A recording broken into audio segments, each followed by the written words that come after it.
नमस्कार. साम्राज्य क्रिएशन अमृतकणमध्ये आपणा सर्वांचं स्वागत आहे. आणि आपण सुंदरकांड बघतोय. सुंदरकांडमध्ये 40व्या सर्गापर्यंत आलो होतो आपण. 14वा सर्ग आणि 40व्या श्लोकापर्यंत आपण आलो होतो. आणि आपण हनुमान चालिसातल्या दोह्याने सुरुवात करतोय.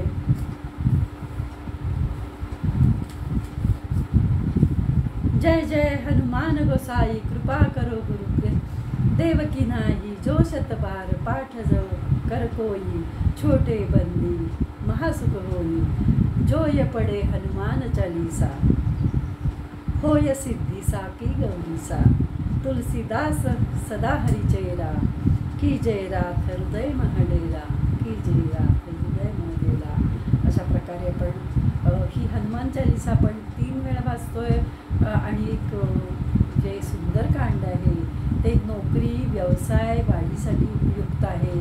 एखाद्याचा विवाह ठरत नसेल त्यासाठी सुद्धा जो प्रयत्न करेल आणि त्यासाठी सुंदरकांड आमच्याकडनं वाचून घेतलं तर नक्कीच तुमचं विवाह लवकर ठरायलाही खूप मदत होईल.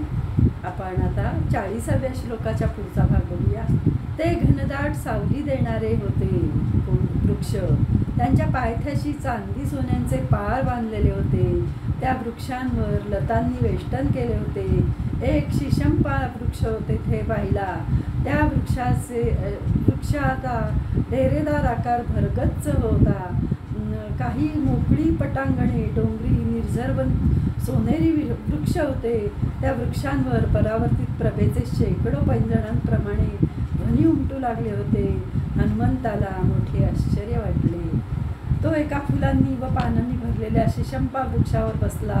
तो मनात म्हणाला, येथून मी रामदर्शनाला आतुर अशा विरही सीतेला पाहण्याचा प्रयत्न करतो. ती विमनस्क अवस्थेत बसलेली असेल किंवा येरझारा घालीत असेल का? अशोकवनाचा प्रदेश रम्य आहे. चंदन, चंपक, बकुळ इत्यादी वृक्षांनी तो सुशोभित आहे. पक्ष्यांच्या गजबजलेल्या व कमळांनी भरलेल्या एक सरोवरही जवळ आहे. भरलेले एक सरोवरही जवळ आहे. याच्या तटावर सीता नक्की येत असेल. सीतेला रानात फिरायची सवय आहे. ती येथेही फिरत असावी. येथे येऊन तिचा विरह, तिचं व्याकुळ सीतेला जरासे बरे वाटेल असे मला वाटते. सीता दुःखी आहे पण वनवासाची तिला सवय आहे. मला थोडासा दिलासा मिळावा म्हणून या सरोवराकडे ती बहुधा फिरत फिरत येईल. ती वन्य प्राण्यांच्या बाबतीत वत्सल आहे. वनात भ्रमण करणे ही तिच्या बाबतीत स्वाभाविक गोष्ट आहे.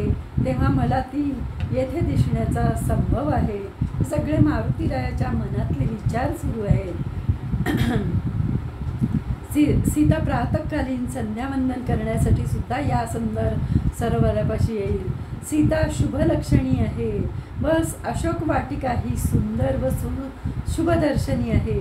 म्हणूनच सीता या वाटिकेत जरी स्थानबद्ध असली तरी मनाला बरे वाटावे यासाठी फिरत असेल. जर सीता जिवंत असेल तर या शीतल जल असणाऱ्या या नदीच्या काठी नक्की येईल असे चिंतन करीत हनुमान त्या घनदाट अशोक वृक्षावर सीतेच्या आगमनाची आशा धरून वाट पाहत बसला व सर्वत्र दृष्टी टाकू लागला. असा हा 14वा सर्ग इथं संपलाय. आता 15 सर्ग हा. हनुमान अशोकवनाच्या शोभा पाहतोय. एका मंदिराजवळ सीता दयनीय स्थितीत दिसते. तो तिला ओळखतो व तिचा शोध लागला म्हणून आनंदित होतो. हनुमंत तेथे बसून सीता दिसते का याचा विचार करीत अशोकवनात सर्वत्र शोधक दृष्टीने पाहू लागला. ते वन कल्पवृक्ष कल्पलता यांनी भरलेले होते. दिव्य रस व गंधही यांनी युक्त होते. वृक्ष व पक्षी यांनी व्यापलेले होते. नंदनवनासारखे ते रम्य होते.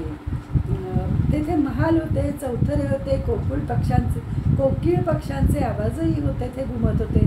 सुवर्णाची कमळे त्यात आहेत अशा विहिरी तेथे होत्या.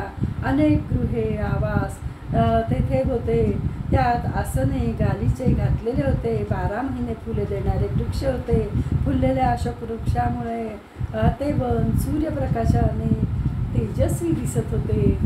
तेथे बसून हनुमंताला असेही दिसले की कित्येक पक्षी वृक्षांनी पाने व देठ तोडून ते वृक्ष भुंडे करीत होते. फुले पडून भूमी पुष्पमय झाली होती. कण्हेरीच्या लवणाजऱ्या सुपुष्प शाखा भूमीला टेकत होत्या. पळसाची शोभा तर आगळीच दिसत होती व दीप्तिमान दिसत होती. सप्तपर्णी, चंपक, उद्दालक या वृक्षांची मुळे फार मोठी व सर्वत्र पसरलेली दिसत होती. तेथे फुलांनी बहरलेले सोनेरी अग्नीसारखे लाल वृक्षही दिसत होते. तेथे काही वृक्ष नीलवर्ण होते. ते वन स्वर्गातील नंदनवनासारखे व चैत्ररथ वनासारखे मनोहर दिसत होते. ते अचिंत्य रमणीय दिव्य वन त्या वनामध्ये जास्त सुंदर होते. जणू ते दुसरे आकाशच होते, जेथे फुले हेच तारकांगण होते, पुष्पे हीच जाती माती व रत्ने आहेत, तो दुसरा सागरच होता. सर्व ऋतूत फुलणारे मधुर सुगंधयुक्त वृक्ष तेथे होते. मृगाच्या व पक्ष्यांचे समुदाय तिथे विहरत होते. त्यांच्या विविध आवाजांनी आसमंत गजबजला होता.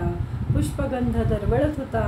तेथे जो पर्वत होता तो श्रेष्ठ अशा गंधमादन पर्वतासमान सुगंधित सुंदर होता. अशा त्या अशोक वाटिकेत हनुमान बसला होता. त्याने फार दूर नाही अशा जागी अचानक एक मंदिर पाहिले. त्याला 1000 खांब होते. ते मंदिर वर्तुळाकार होते, श्वेतवर्ण होते. त्याला परवाळाच्या पायऱ्या होत्या, सोन्याचे ओटे होते. ते मंदिर पाहताच डोळे दिपून जात होते. त्या मंदिराच्या उंचीमुळे आकाशरेखा निर्माण होत होती. तेथे मलिन वस्त्र नेसलेली व राक्षसिणीच्या पहाऱ्यात असलेली, उपोषणाने अशक्त झालेली, दीन निश्वास टाकणारी शुद्ध पक्षातील बारीक चंद्रकोरप्रमाणे पुरुष, तरीसुद्धा मलिनतेतही सौंदर्यपूर्ण झाकलेल्या अग्नीच्या ज्वाळेसारखी जुने रेशमी पिवळट वस्त्र नेसलेली, अलंकार न धारण केलेली, बिनकमळांची पुष्करिणी दिसते तशी ओकीबोकी दिसणारी तपस्विनी, मंगळ ग्रहाने पीडित रोहिणीप्रमाणे पीडित अशी क्षीण सीता त्याला दिसली. तिच्या नेत्रातून अश्रुधारा वाहत होत्या.